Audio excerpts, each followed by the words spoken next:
Practice set 2.2 करने से पहले हम एंगल्स के प्रॉपर्टीज़ देखते हैं कैसे होते हैं करके। देखिए करस्पॉन्डिंग एंगल्स, देखिए यहाँ पर करस्पॉन्डिंग एंगल्स कौन सा बनेगा, एंगल ए एम पी, ये हो गया करस्पॉन्डिंग। इसका करस्पॉन्डिंग है ऊपर की तरफ है तो उसका करस्पॉन्डिंग एंगल होगा एम एन आर, ये हो गया करस्पॉन्डिंग एंगल।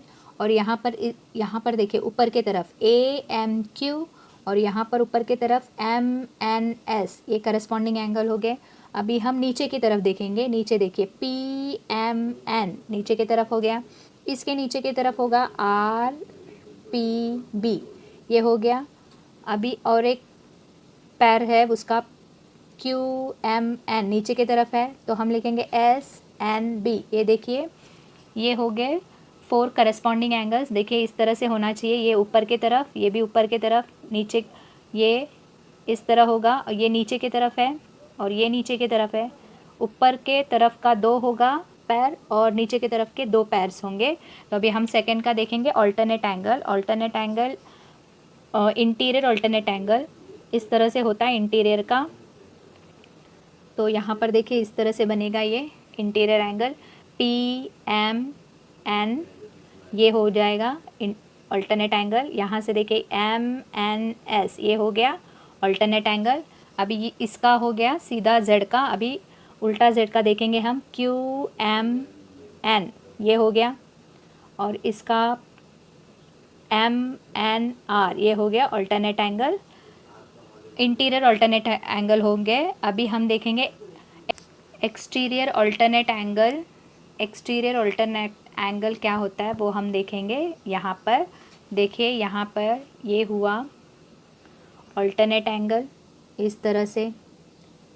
इसके यहाँ पर जो एंगल होते हैं देखिए ये हुआ ऑल्टरनेट एंगल और यहाँ का जो एंगल है इसे हम कहते हैं exterior angle, exterior alternate angle. तो हमें आर एन बी, ये हो गया। अभी हमें उल्टा जेड का भी लिखना है तो हम लिखेंगे, इसका हो जाएगा इस तरफ, इसका इधर, तो हम लिखेंगे ए एम पी और इसका इस तरह से बन रहा है तो ये हो जाएगा इस तरह। यहाँ पर देखिए ये वाला लिखना है हमें और यहाँ का ये वाला लिखना है तो यहाँ पर हो जाएगा एस एन बी। अब हम देखेंगे इंटीरियर एंगल।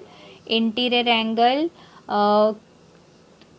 सीधा सी और उल्टा सी होता है देखिए यहाँ पर। और प्रॉपर्टीज़ में हमें ये जानना ज़रूरी है कि वो कॉन्ग्रेंट होता है या उसका एडिशन प्रॉपर्टी 180 का होता है करके वो देखना है। तो यहाँ पर हमें पता चला करस्पॉन्डिंग एंगल्स कॉन्ग्रेंट होते हैं, ऑल्टरनेट एंगल कॉन्ग्रेंट होते हैं, एक्सटीरियर ऑल्टरनेट एंगल भी कॉन्ग्रेंट होता है। लेकिन इंटीरियर एंगल जो है उसके दोनों एंगल्स के एडिशन जो है 180 होता है। तो हमें ये देखना है, देखिए इसका भी 180 होगा, इसका भी 180 होगा, दोनों को प्लस करेंगे, दोनों एंगल को जब प्लस करेंगे हम 180 होगा। तो इस बेसिस पर हम 2.2 का एक्सरसाइज करेंगे हम। Practice set 2.2 question number 1, choose the correct alternate. Question number 1, in the adjoining figure, if line M parallel to line N and the line P is transversal, then find X। देखिए यहाँ पर 2 parallel lines है और P इसका transversal है और हमें 3X और X दिया हुआ है, हमें फाइंड X करना है। देखिए आपको फर्स्ट देखना पड़ेगा ये करस्पॉन्डिंग एंगल है या ऑल्टरनेट एंगल है या इंटीरियर एंगल है। देखिए यहाँ पर ये C बन रहा है, C इस तरह से C बन रहा है तो ये हुआ इंटीरियर एंगल। तो हम फर्स्ट लिखेंगे, ऑप्शन गिवन है यहाँ पर देखिए, फर्स्ट ऑप्शन है 135, सेकेंड 90, थर्ड 45 और 40। तो हमें फाइंड आउट करना है कि इसका x का वैल्यू कितना है। फर्स्ट देखिए यहाँ पर हमें पता चला कि ये इंटीरियर एंगल है तो फर्स्ट हम लिखेंगे 3x and x are interior angles. Interior angles का एडिशन जो है वो 180 होता है तो हम लिखेंगे 3x plus x is equal to 180, plus करेंगे तो 4x हो जाएगा इज इक्वल टू 180। जब ये जो 4 है इसे हम यहाँ पर लेके आएंगे इक्वल के राइट हैंड साइड तो वो डिवाइड हो जाएगा, फिर हम कैंसिल करेंगे 180 अपॉन 4 को, तो 4 1 ज़ा 4, 4 4 ज़ा 16, 2 तो यहाँ पर 20 हो जाएगा, 4 5 ज़ा 20। देखिए x का वैल्यू हमें मिला 45 डिग्री। देखिए सी का जो आंसर है ये इसका आंसर है 45 degree. Question number 2. In the adjoining figure, if line A parallel to line B and the line L is a transversal, then find x.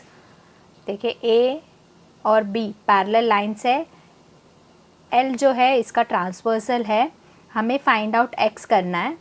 यहाँ पर गिवन है 4x, यहाँ पर 2x, तो हम यहाँ पर ऑपोजिट एंगल कर सकते हैं। देखिए यहाँ पर ये 2x है तो इसका ऑपोजिट होगा, ये भी 2x हो जाएगा।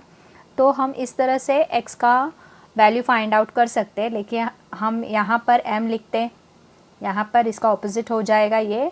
तो हम स्टार्ट करेंगे अभी। लेट द ऑपोजिट एंगल, ये जो ऑपोजिट एंगल है उसे हम m लिखेंगे, ऑफ 2x बी m, इस तरह से, यानी 2x जो है एंगल m के इक्वल होगा। तो लिखेंगे 2x is equal to angle m, reason है वर्टिकली ऑपोजिट एंगल। और यहाँ पर ये हो गया 2x, तो यहाँ पर भी हो जाएगा 2x।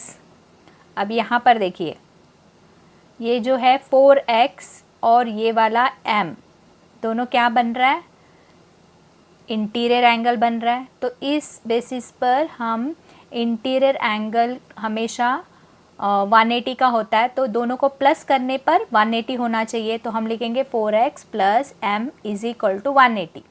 तो यहाँ पर रीज़न है इंटीरियर एंगल, और यहाँ पर हम लिखेंगे 4x प्लस m, m कितना है हमारा 2x लिखेंगे is equal to 180। 4x plus 2x को ऐड करेंगे हम, ये हो जाएगा 6x इज इक्वल टू 180। फिर ये जो मल्टीप्लाई 6 है हम इक्वल के राइट हैंड साइड लेके जाएंगे, तो ये हो जाएगा 6 डिवाइडेड बाय 6 हो जाएगा। तो इसे हम कैंसिल करेंगे, 6 1 ज़ा 6, 6 3 ज़ा 18, 0। तो यहाँ पर हो जाएगा x का value x is equal to 30। तो इसका आंसर है D 30। Question number 2. In the adjoining figure line P parallel to line Q, line T and line S are transversal. Find the measure of angle X and angle Y using the measure of angles given in the figure. यहाँ पर देखिए figure given है, हमें X and Y का value find out करना है। यहाँ पर देखिए फिगर गिवन है, यहाँ पर P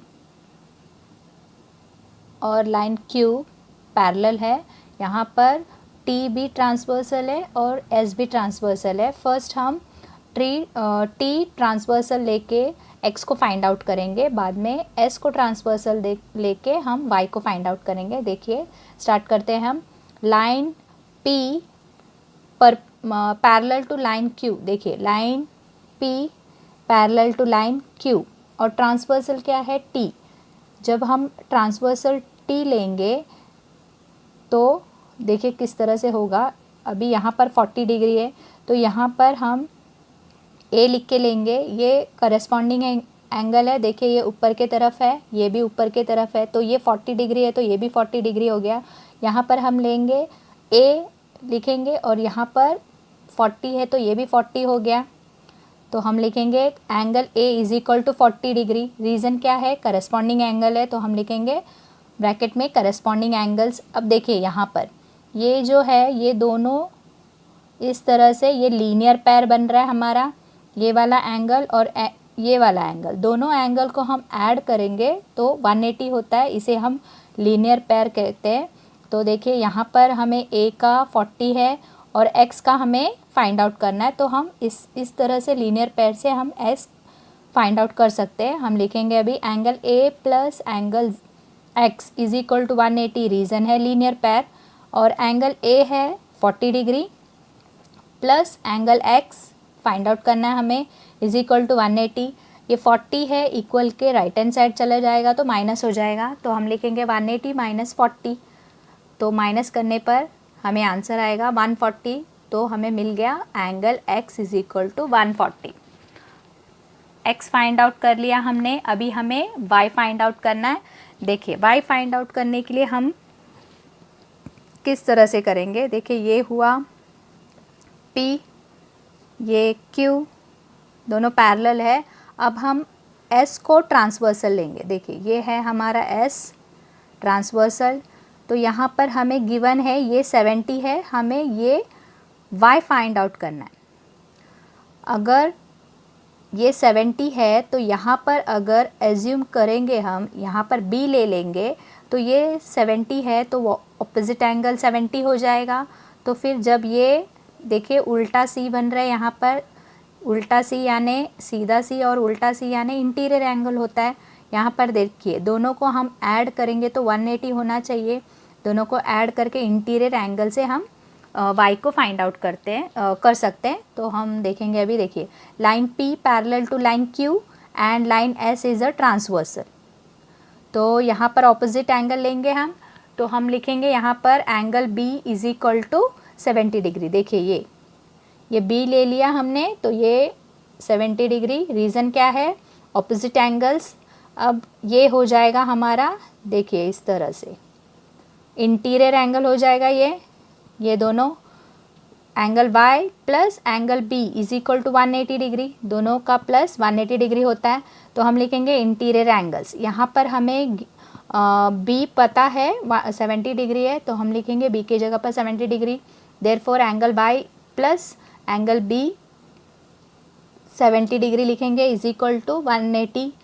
तो ये जो प्लस 70 है यहाँ पर चला जाएगा, राइट हैंड साइड में -70 हो जाएगा। तो angle Y is equal to, minus करेंगे इसे, 110 हो जाएगा। तो ये आ गया हमारा Y इज इक्वल टू 110।